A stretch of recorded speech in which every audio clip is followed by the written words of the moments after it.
Marcel Oštás, známy ako Osťo, bol jednou z najvýraznejších osobností slovenskej mediálnej a hudobnej scény. Svojím charizmatickým prejavom, úprimnosťou a neustálou pozitívnou energiou dokázal spájať ľudí a prinášať radosť všade, kde sa objavil. Pre mnohých nebol len moderátorom či hypemanom, ale aj inšpiráciou, ktorá ukazovala, že úsmev a dobré srdce majú v živote obrovskú silu, aj keď čelil vážnej chorobe. Osťo sa nikdy nevzdal a bojoval s obdivuhodnou odvahou, pokorou a nádejou. Dňa 16. januára 2026 nás vo veku 37 rokov navždy opustil. No jeho odkaz zostáva živý v spomienkach rodiny, priateľov, kolegov aj fanúšikov.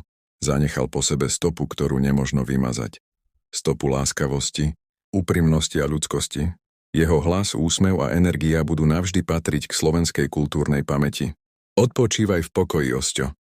Tvoje meno bude navždy vyslovované s úctou a láskou. Nikdy na teba nezabudneme.